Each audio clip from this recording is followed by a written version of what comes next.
श्रद्धेय अडवाणी जी, प्रदेश भारतीय जनता पार्टी अध्यक्ष श्रीमान आर.सी. फळदू जी, अपना प्रभारी श्रीमान ओम माथुर जी, श्री बलवीर जी, बहन स्मृति जी, गुजरात भारतीय जनता पार्टी सर्वे आगेवानों, कार्यकर्ता भाईओं और बहनों,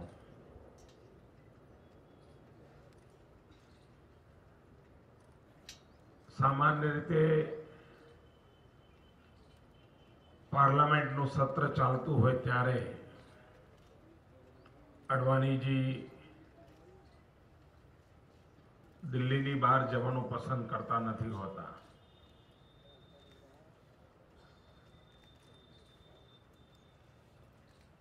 પરંતુ ગયા અઠવાડિયે મેં એમને આગ્રહ કર્યો હતો કે જો પાર્લામેન્ટ છોડીને પણ જો આવી શકાય તો સારું. અને એમણે એ વાતનો સ્વીકાર કર્યો અને આજે કારણ કે આજે ભારતીય જનતા પાર્ટીની જે વર્તમાન પેઢી છે એમાં જનસંઘના સમયથી આ પાર્ટીની विकास यात्रा में जेमनी सक्रिय भूमिका रही है एवा जे महानुभावों छे एमा अडवाणीजी की एक महत्व भूमिका रही है.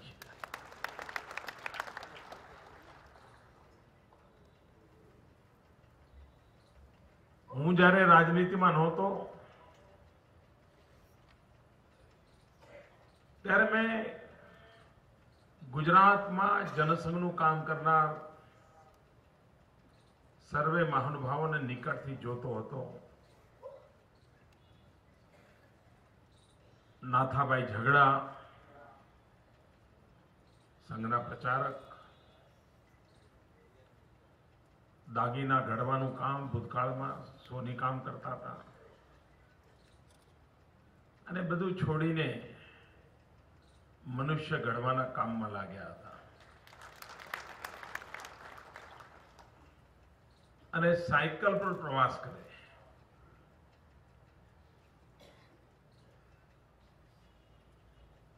अने साइकलिंग एटलुं बधुं करता अने ए वखते तो साबरमती के कालीगाम आववुं होय तो આવી સ્થિતિ નહોતી. વચ્ચે ખેતરો આવે, રેતના પટ આવે, એવા દિવસો હતા. એ જમાનામાં સરકાર કે આપણને હેરાન કરવામાં બાકી નહોતી રાખતી. તો એમના ડી સ્ટાફના લોકો ફોલો કરતા હોય કે આ જનસંઘવાળા ક્યાં ફરે છે બધા. તો એક આઈબી વાળો ભાઈ નાથાલાલ ઝઘડાની શું પ્રવૃત્તિ ચાલે છે જોવા માટે એમની પાછળ મૂકેલો. દિવસભરનું જે નાથાલાલ ઝઘડાનું સાયકલિંગ હતું તો એક દિવસ તો પેલો આઈબી વાળો ફોલો કરી શક્યો.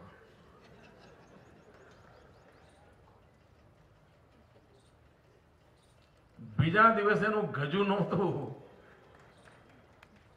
કે નાથાલાલ ઝઘડા ક્યાં જાય છે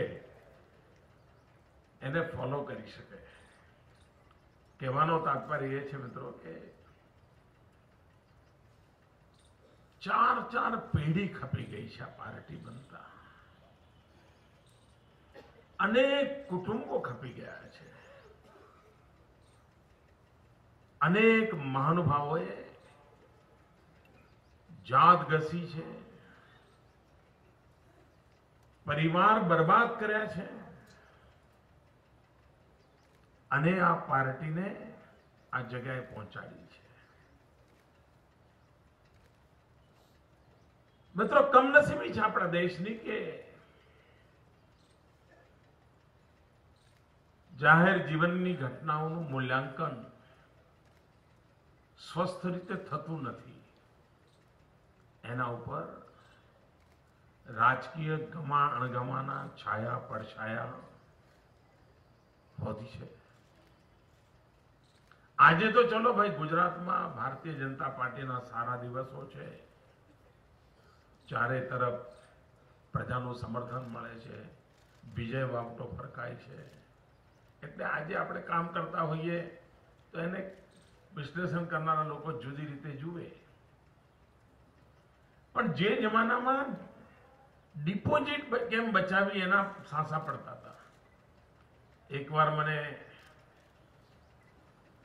નાથાભાઈ પ્રસંગ કહેતા હતા કે ગુજરાતમાં સ્વતંત્ર પાર્ટીની રચના થઈ છે. તેને ગુજરાતનું કોંગ્રેસ વિરોધી માનસ, એમાં પણ મહાગુજરાત આંદોલનને કારણે કોંગ્રેસ સામે મોટો આક્રોશ હતો.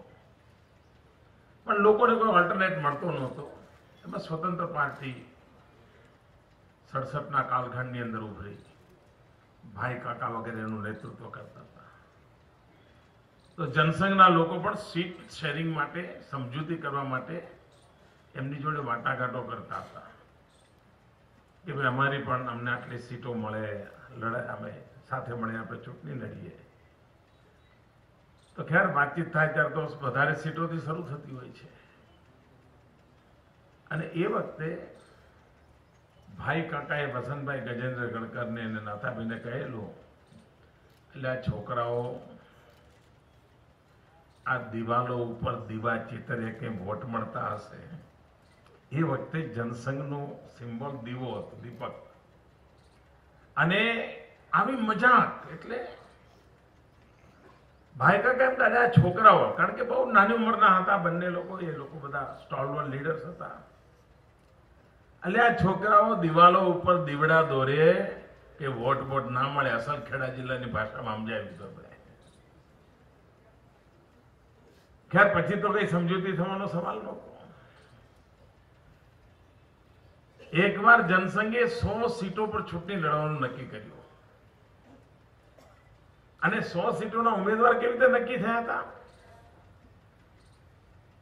કે બસમાં આપણા કોઈ કાર્યકર્તા જતા હોય, બાજુમાં કોઈ ભાઈ મળી ગયો અને પૂછે કે આના છો શું છે, પછી પૂછે ચૂંટણી લડવી છે.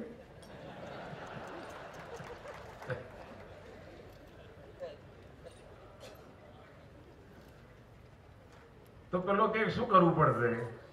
બનતા સુધી એ વખતે 2800 રૂપિયા ડિપોઝિટ હતી. તો કે 2800 રૂપિયા ડિપોઝિટ ભરવી પડશે. તો પેલો કે 2800 ની વ્યવસ્થા થશે. તો કે સારું, તો અમે ટિકિટ આપીશું. ડિપોઝિટના પૈસા કાઢવાની તાકાત હોય તો આપણે ટિકિટ આપતા. એ દિવસો હતા આપણા. અને ચૂંટણી જીતીશું એ હિસાબ ના હોય, આ વખતે કેટલી ડિપોઝિટ બચાવીશું એનો હિસાબ હોય. અને 100 લોકો ચૂંટણી લડે તો માંડ એકાદ જણની ડિપોઝિટ બચે. અને પછી એ ડિપોઝિટના પૈસામાંથી પૈણા વેચીને ખાવાના. આવો કાર્યક્રમ થાય. મિત્રો, આ પાર્ટી એવા વિરોધની વચ્ચે, એવા સંજોગોમાં પાર્ટીના હજારો કાર્યકર્તાઓએ તપસ્યા કરીને પાર્ટી બનાવી છે. અને આ સ્પિરિટ આજે પણ દેશના ખૂણે ખૂણે છે. ગઈકાલે હું કેરળમાં હતો. મિત્રો, આપણે અહીંયા બેઠા છે એટલે આપણને બહુ અંદાજ નહીં આવ્યો, પણ જે કેરળમાં આટલા બધા વર્ષોની તપસ્યા પછી પણ તેની સ્થાનિક સ્થિતિના સમીકરણો એવા છે કે પાર્ટીને વિજય નથી મળતો. પંચાયતમાં વિજય મેળવવો હોય તો ફાંફા પડી જાય. હવે તો કોર્પોરેટર વગેરે બન્યા છે આપણા. એટલું જ નહીં, ત્યાં રાજકારણમાં હિંસા પણ બહુ જ વ્યાપક છે. આપણા 250 કરતા વધારે કાર્યકર્તાઓની હત્યા થઈ ચૂકી છે. 250 કરતા વધારે કાર્યકર્તાઓ. કેવું ભયનું વાતાવરણ હશે. સત્તા ક્યાંય દેખાતી ના હોય, વિજય મળતો ન હોય, રાત દિવસ હુમલા થતા હોય અને તેમ છતાંય માત્ર ને માત્ર ભારત માતાની જય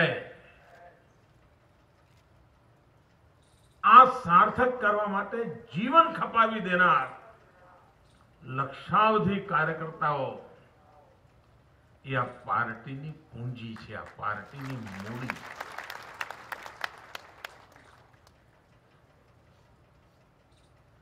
અને તેથી ભાઈઓ,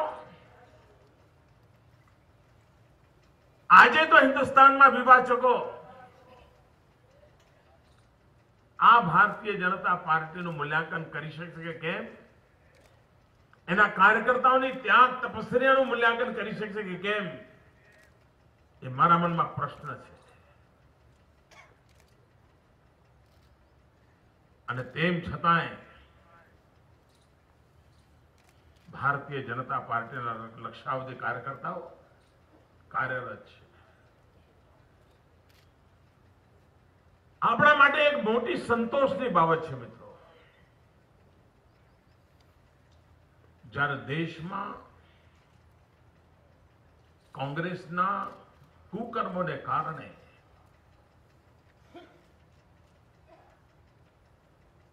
દેશનું આખું અર્થતંત્ર ખાડે જતું સ્પષ્ટ દેખાતું હોય ત્યારે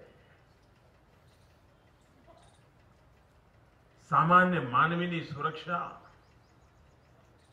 એક સવાલિયા નિશાન બની ગયો હોય. નાના નાના ટાબરિયા જેવા અડોશીઓ પડોશીઓ આપણને રોજ ધમકાવતા હોય. કોઈ દેશ એવો નથી, હિન્દુસ્તાનની આજુબાજુ કોઈ દેશ એવો નથી જે આજે હિન્દુસ્તાનને દબાવતો ના હોય.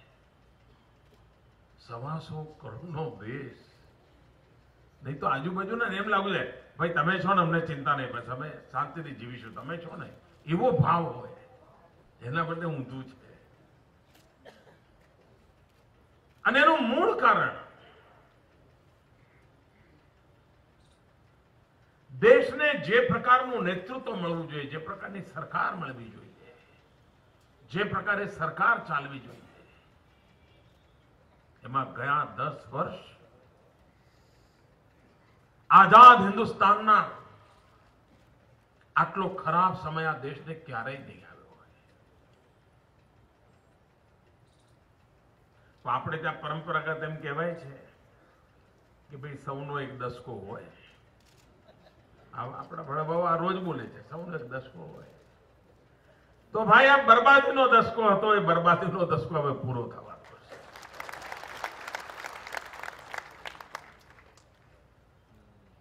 મારા કરતા તો અડવાણીજીનો જાહેર જીવનનો અનુભવ ખૂબ વિશાળ છે, વ્યાપક છે.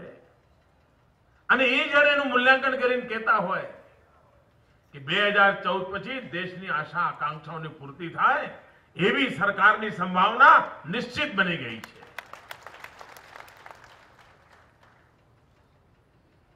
ભાઈઓ બહેનો, આ ચૂંટણી એ માત્ર ચૂંટણી નથી. ઇલેક્શન કમિશન માટે કદાચ એ ચૂંટણી હશે, એનું કોઈ સમયપત્રક હશે, મતદાનની તારીખ હશે, ઉમેદવારોના ફોર્મ ભરવાની તારીખો હશે, ફોર્મ ભરાતા હશે, ચકાસણીઓ થતી હશે, પાછા ખેંચાતા હશે. આ એક પ્રક્રિયા ઇલેક્શન કમિશન માટે હશે. દેશ માટે આ ચૂંટણી એ કોઈ માત્ર લોકતાંત્રિક પ્રક્રિયાનો હિસ્સો છે એવું નથી. દેશ માટે આ ચૂંટણી, આ રાષ્ટ્ર આવનારા દિવસોમાં કઈ દિશામાં જશે, આપણું ભવિષ્ય કેવું હશે, આપણી આવનારી પેઢીઓનું ભવિષ્ય કેવું હશે, વિશ્વમાં ભારત કેવી રીતે ઊભું હશે, એનો નિર્ધાર કરવા માટેની ચૂંટણી છે. આ ચૂંટણીને કોણ ઉમેદવાર બન્યો ને સામે કોણ આવ્યું ને કોણ પડ્યો ને કોણ રહ્યો એ પૂરતી સીમિત નથી. હાર જીતનો મુદ્દો ઉમેદવારોનો નથી મિત્રો. હાર જીતનો મુદ્દો ભારતના ભાગ્ય સાથે જોડાયેલો છે અને તેથી આ ચૂંટણીમાં ઘેર ઘેર એને જગજોડીને કહેવું પડશે કે ભાઈ આજે આપણો દેશ જે સ્થિતિમાં છે એ તને મંજૂર છે? તને નથી લાગતું કે દેશની સ્થિતિ બદલવી જોઈએ? અને મને વિશ્વાસ છે સામાન્ય માનવી આપણી આ વાત જોડે સહમત થશે.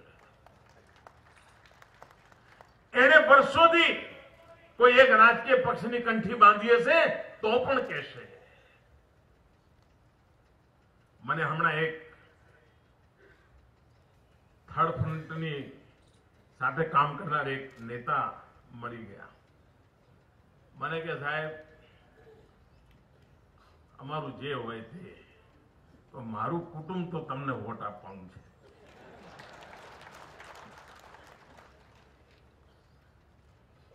પણ મેં કહ્યું કે ઓરિસ્સામાં તો અમારું કઈ બહુ છે નહીં. એ કે સાહેબ મારું કુટુંબે નક્કી કર્યું છે કે આ વખતે ઓરિસ્સામાં ભલે ભાજપને અમે જાણીએ કે ના જાણીએ, પણ અમે નક્કી કર્યું કે મારું કુટુંબ ભાજપને વોટ આપશે. હું કે સામે છું, મારા ઘરમાં મારું ચાલતું નથી કે બહુ જવાબદાર એમના નેતા હતા. ભાઈઓ બહેનો, એનો અર્થ એ થયો કે સમગ્ર દેશમાં એક આશા અને અરમાન લઈને આ ચૂંટણી આવી છે. આ ચૂંટણી ભવ્ય ભારતનું, દિવ્ય ભારતનું બીજારોપણ છે દોસ્તો, બીજારોપણ.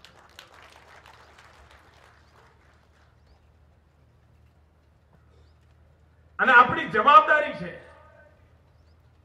ભારત માતાની જય કહેનાર પ્રત્યેકની જવાબદારી છે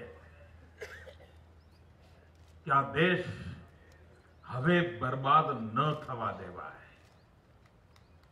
આ દેશ હવે લૂંટવા ન દેવાય. આ દેશ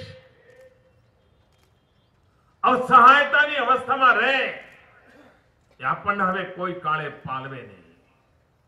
અને તેથી લોકસભાની ચૂંટણી, મારે માના ચૂંટણી વચ્ચે કશું જ નથી દોસ્તો. આ બાજુ બુથ છે અને આ બાજુ દેશની સરકાર છે. વચ્ચે કશું જ નહીં. એક જ વાત, બુથ જીતવું છે અને દેશ બચાવવો છે.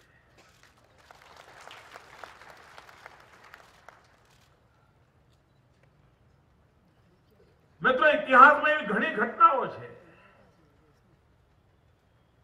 કે જે ઘટનાઓમાં એકાદ વીર પુરુષ દુશ્મનના ધાડા આવતા હોય અને એક એવી સાંકડી જગ્યા શોધીને તલવાર લઈને ઉભો થઈ ગયો હોય અને સેના આવતી જાય, એકલો લડતો જાય, ગેરીલા લડાઈ કરતો જાય, દુશ્મન સૈન્યને રોકતો જાય અને પોતાનું આખો રાજપાટ બચાવી લીધું હોય એવી અનેક વીરતાની ઘટનાઓ આપણે ભૂતકાળમાં જોઈ છે. મિત્રો, આ ચૂંટણી પણ મારા બુથને હું ક્યારે પરાજિત નહીં થવા દઉં. પ્રતિસ્પર્ધીઓના અનેક છળકપટ હશે, અનેક શક્તિ હશે, અનેક પ્રકારની આયોજનો હશે, અનેક પ્રકારની વ્યૂહરચનાઓ હશે, પણ હું મારું બુથ નહીં જીતવા દઉં. હું એને જીતીને જ રહીશ. મારા બુથમાં મારે હારવું જ નથી. આ લડાઈનો સંકલ્પ. હમણાં માથુરજી કહેતા હતા, આ વખતે અમે એક નવી રચના કરી છે, પેજ પ્રમુખ. મને ડર લાગતો હતો કે મીડિયા વાળાને બરાબર સંભળાવ્યું છે કે નહીં. નહીં તો કાલે લખશે ભાજપમાં હવે પેડ પ્રમુખ.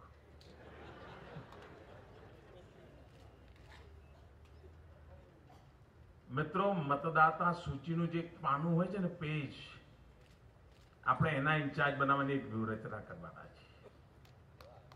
એ પાનામાં જેટલા મતદારો એટલી જવાબદારી એની. સ્પેસિફિક કામ. અને એટલા માટે મને હમણાં તો એક જગ્યાએ ગયો તો એને પોતાના મતદાતા સૂચિનું જે પાનું હતું એનું લેમિનેશન કરાવી દીધું છે. એક ભાઈ મારી આ ગીતા છે, આ પાનાની અંદર જેટલા લોકો છે મારી ગીતા છે, હું બસ હવે મારે કે મતદાનની તારીખ નક્કી થાય ત્યાં આનાથી બહાર હું નથી જવાનો, અને લેમિનેશન કરીને જ ફરે છે. હું માનું છું મિત્રો આ સાચામાં સાચો રસ્તો છે આપણો, અને ઓછામાં ઓછા ખર્ચાવાળો રસ્તો છે. હમણાં હું એક સ્થાન પર ગયો, આ કેટલીક જગ્યાએ જ્યાં એક વોટ કમલ પે નોટ, એક નોટ કમલ પે વોટ, આ જે અભિયાન છે એની સાથે એમણે જોડે ઉપાડ્યું છે કે જે ઘરમાં જઈએ ત્યાં જે બહેન હોય ઘરમાં એ બધાની હથેળીમાં કમળના નિશાનની મહેંદી મૂકવી. પાછું કમલ પે વોટ ખરો, પણ કમળ તો આપીને આવવું પડે ને. તેના બીબા બનાવી રહ્યા છે લોકો પ્લાસ્ટિકના, મહેંદી મૂકવાના. હવે તમે મને કહો સાહેબ કે ઘરમાં 5-7 દાડા તો મહેંદી ચાલતી હશે ને, જે વાસણ ના માંગતા હોય એમ તો લાંબી ચાલે. ચૂંટણી સુધીમાં 4-5 વખત દરેક બહેનના હાથમાં કમળના નિશાનની મહેંદી, ભાઈઓ મૂકે, કઈ વાંધો નહીં, હવે તો બધા મૂકતા હોય. ઓછામાં ઓછા ખર્ચે કમળનો પ્રચાર થાય કે ના થાય ભાઈ? અને આ નાના કાર્યકર્તાઓ આવા બધા વિચારો કરીને કામ કરી રહ્યા છે. આપણે પણ આવી જે ઉત્તમ યોજનાઓ જે ધ્યાને આવે ને, એ ઉત્તમ યોજનાઓ લઈને આપણે આગળ વધવું છે. ભાઈઓ બહેનો,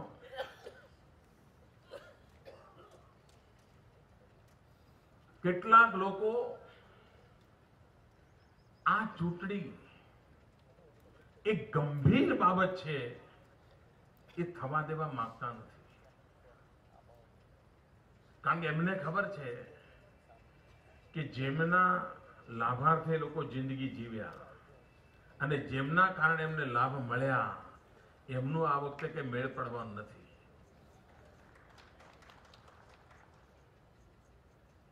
સામે પડખે ઝંડો લઈને નીકળ્યા એવી ત્રેવડ નથી. તો કરવું શું? તો મામલો જામવા જ નહીં દેવાનો. તમે જોયું હશે ગયા 1-8 મહિનાથી બહુ કાળજીપૂર્વક આ ચાલી રહ્યું છે કે એનું ગંભીરતા પેદા ન થવા દેવી, ચૂંટણીની જાણે કે રમૂજ બનાવી દેવી. ભાઈઓ બહેનો, આ પ્રવૃત્તિ કરનારાઓને સમજવાની જરૂર છે. જે લોકો પામી શકવાના નથી એ લોકો હવે ઢોળી નાખવાની મેદાનમાં પડ્યા છે, અને તેથી લોકશાહીને પારાવાર નુકસાન થાય એવી કોઈ પ્રવૃત્તિ ક્યાંય પણ સાંખી ન લેવી જોઈએ. મિત્રો, એની સામે અવાજ ઉઠાવવો જોઈએ, આક્રોશ વ્યક્ત કરવો જોઈએ. આ એક ગંભીર બાબત હોવી જોઈએ. દેશની ભવિષ્યને નિર્ધારિત કરવાની બાબત હોવી જોઈએ. પણ એમને ખબર છે કે દેશની જનતાને હિસાબ આપી શકે એમ નથી, તો એ થવા જ નહીં દેવાનું. બીજી બધી ફેરીની જ વાતો ચલાયા કરવાની. બધી એને કપડા કેવા પહેર્યા હતા ને ગાડી કેવી, એની જ વાતો કર્યા કરવાની. આ બહુ ચાલાકીપૂર્વક ચાલે છે મિત્રો. કારણ મુદ્દાઓની લડાઈમાં એમના પગ ધ્રુજે છે. જનતા જનાર્દન સામે આંખમાં આંખ મિલાવ્યાની વાત કરવાની એમનામાં તાકાત નથી. અને તેથી ખુલ્લેઆમ તમે આશ્ચર્ય થશે, સમગ્ર દેશમાં આ ચૂંટણીમાં 3 બાબતોની ચર્ચા બધે જ ચાલે છે. એક મોંઘવારી, બીજો ભ્રષ્ટાચાર, અને ત્રીજું સુશાસન, ગુડ ગવર્નન્સ. પ્રમુખ રૂપે આ 3 મુદ્દા બધે જ ચર્ચા કરે છે. પણ કોંગ્રેસના એક પણ નેતા ક્યાંય પણ જાય આ મુદ્દાના હાથ જ નથી લગાવતા. ન એના વિશે બોલે છે, ન એનો જવાબ આપે છે, ન એની ચર્ચા કરે છે. પોતાના વર્તુળમાં પાસે જ નથી આવવા દેતા, વાતને પાસે આવવા જ નથી દેતા. કારણ એમને ખબર છે કે જો આ મુદ્દા ઉપર લડ્યા તો મર્યા. દેશના મહત્વના મુદ્દા આ છે, પણ એનાથી એ ભાગી રહ્યા છે. મુકાબલો કરવાની એમની તાકાત નથી. ત્યારે આપણી પ્રાથમિક જવાબદારી છે મિત્રો કે આપણે આ ચૂંટણી વિકાસના મુદ્દે લડવી છે, ગુડ ગવર્નન્સના મુદ્દે લડવી છે, ભ્રષ્ટાચારમાંથી દેશને બહાર કાઢવા માટે લડવી છે, મોંઘવારીમાંથી મુક્તિ પામીને ગરીબના ઘરમાં 2 ટન સુખેથી જિંદગીનું ખાવાનું મળે એના માટે લડવી છે.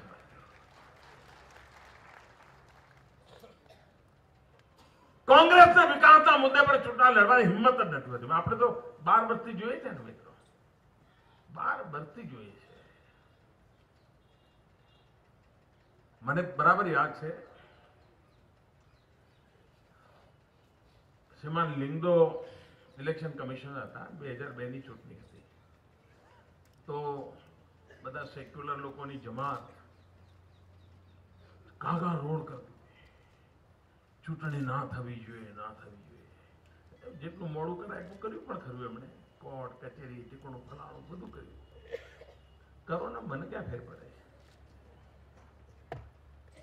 તમારો રસ્તો તમને મુબારક, અમારો રસ્તો અમને મુબારક. અને એ વખતે કહેતા હતા ગોધરાના મુદ્દે મોદી ચૂંટણી લડશે, ગોધરાના મુદ્દે લડશે. અને આપણે કહ્યું હતું કે અમે વિકાસના મુદ્દા પર ચૂંટણી લડવા માંગીએ છીએ. તમારામાં હિંમત હોય તો વિકાસના મુદ્દા પર લડવા મેદાનમાં આવો. અને 2007ની ચૂંટણી આવી, આપણે વિકાસ પર લડતા હતા, એ ગોધરા પર લડતા હતા. 2012ની ચૂંટણી આવી, આપણે વિકાસ પર લડતા હતા, એ મોતના સોદાગર પર લડતા હતા. ભાઈઓ બહેનો, અત્યારે પણ મુદ્દા પર લડવાની હિંમત નથી એમની. કારણ જનતાને જવાબ આપવાની એમની તાકાત નથી. અને પથરા મારીને ભાગી જવું અને ઘેર કિલ્લામાં પછી ગોઠવાઈ જવાનું, બીજું કઈ કરવાનું જ નહીં થાય. પથરો મારીને જતા પછી ત્યાં કિલ્લામાં અંદર બંધ, પછી 5-6 દાડા પછી નીકળવાનું બહાર. મિત્રો, 100 કરોડ 125 કરોડના દેશવાસીઓ હવે આ બધી તરકીબોને ઓળખી ગયા છે. આ મારીને ભાગી જવા વાળાઓને જનતા હવે બરાબર જાણે છે. હવે મારવાનું તાકાત રહી નથી. એટલે હવે શું કરે છે? કાદવ ઉછાળીને ભાગી જવાનું, ઠૂંકીને જતા રહેવાનું. આ ચાલુ છે. ભાઈઓ બહેનો, આપણું નસીબ એવું છે, ગુજરાતની તપસ્યા એવી છે, ગુજરાતનો ટ્રેક રેકોર્ડ એવો છે કે જેના કારણે જેટલો કાદવ વધારે ઉછાળે છે એટલું કમળ વધારે ખીલે છે.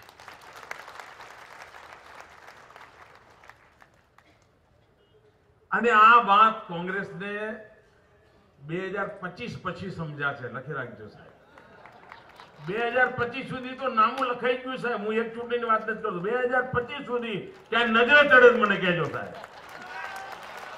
અને હું નમ્રતાપૂર્વક કહું છું સાહેબ, નમ્રતાપૂર્વક. હું ગઈકાલે કેરળમાં ભારત સરકારની સુપ્રીમ કોર્ટના વરિષ્ઠ વડા જજ, હવે તો ઉંમર એમની 98 વર્ષ થઈ છે, શ્રી કૃષ્ણ અય્યરજી. તો કેરળ જવું તો એમને નમસ્તે કરવા જતો હોઉં છું. વડીલ છે. કાલે એમણે એટલા બધા આશીર્વાદ મને આપ્યા. એક સમયે કોમ્યુનિસ્ટ સરકારના એ મંત્રી હતા કેરળમાં, સુપ્રીમ કોર્ટના ચીફ જસ્ટિસ હતા, અને આજે પણ દેશમાં એમના શબ્દની અપ્રતિમ તાકાત છે. અને ખોબલે ખોબલે આશીર્વાદ દેતા હતા. ભાઈઓ બહેનો, એનો અર્થ આ દેશના પ્રત્યેક નાના મોટા વર્ગનો, કોઈ ઓરિસ્સાનો કોઈ ભાઈ, કોઈ નેતા મને કહે કે મારું કુટુંબ આ વખતે મારી જોડે નથી, અને કેરળમાં ભૂતકાળમાં કોમ્યુનિસ્ટ પાર્ટીમાં મંત્રી રહ્યા હોય, ભારતના સર્વોચ્ચ સ્થાનો પર બિરાજમાન હોય, એવા લોકો કહેતા હોય, એનો અર્થ એ થયો કે દેશે નિર્ણય કરી લીધો છે. આપણી જવાબદારી છે કે દેશ કોઈ કાળે નિરાશ ન થવો જોઈએ. સામાન્ય માનવીના સપનાને ચોટ ન પહોંચવી જોઈએ. એમની આશા આકાંક્ષાઓની પૂર્તિ થવી જોઈએ, અને એના માટે આપણા માટે કોઈ કચાશ ન રહેવી જોઈએ. આપણા પક્ષે કોઈ કચાશ ન રહેવી જોઈએ. કારણ ચૂંટણી પરિણામ માટે નહીં, ભારતના ભાગ્ય માટે કામ કરવાનું છે. ચૂંટણી તો આવે જ જાય મિત્રો. આ દેશ અજરામર છે, એના માટે કામ કરવાનું છે. આજે સરસ મજાનું નવું કાર્યાલય બન્યું છે. કામ વધતું જાય, વ્યવસ્થાઓ પણ વધારવી પડતી હોય છે, આવશ્યકતા પ્રમાણે કામ કરવું પડતું હોય છે. પરંતુ ઉપયોગિતાની દ્રષ્ટિથી ઉત્તમ આયોજન આપણને લાગે. હવે કાર્યાલયમાંથી આપણે નાની મોટી પ્રવૃત્તિ માટે બધા મકાનો ભાડે રાખવા પડતા હતા, કે નાના મોટા પેલા ઓડિટોરિયમ ભાડે રાખવા, બધું ઘટશે, આપણો ખર્ચો ઘટશે. ઘણી સારી બધી વ્યવસ્થાઓ એક જ જગ્યાએ આપણી થઈ જશે, ત્યારે કામ સહેલું પડશે, અને વ્યવસ્થા હોય ને કામને પણ ગતિ મળતી હોય છે. તો આપણા પ્રદેશ પ્રમુખ શ્રીમાન આરસી ફળદુના હસ્તરેખા જોવા જેવી લાગે છે.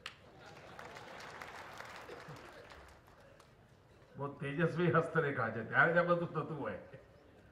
તો આપણા પ્રદેશ પ્રમુખની જે ભાગ્ય રેખા છે, આપણા બધાના કામ આવી રહી છે, અને એના કારણે આપણો આજે ભવ્ય ભવન પણ આપણને મળ્યું છે. તો શ્રીમાન આરસી ફળદુ અને એમની આખી ટીમને ખૂબ ખૂબ અભિનંદન, ખૂબ ખૂબ શુભકામનાઓ. આદરણીય અડવાણીજી આજે ખાસ, કારણ મને ખબર છે ક્યારે પાર્લામેન્ટ અડવાણીજીની છોડાવી બહુ અઘરું કામ હોય છે. એક દિવસ પણ સત્ર છોડે નહીં અડવાણીજી, આપણે મોટી તપસ્યા છે, એક દિવસ ન છોડે. આજે આ વિશેષ કામ માટે એમણે સમય ફાળવ્યો, એ બદલ હું એમનો ખૂબ ખૂબ આભારી છું, અને આપ સૌ કાર્યકર્તાઓને ખૂબ ખૂબ શુભકામનાઓ. ભારત માતા કી, ભારત માતા કી, ભારત માતા કી.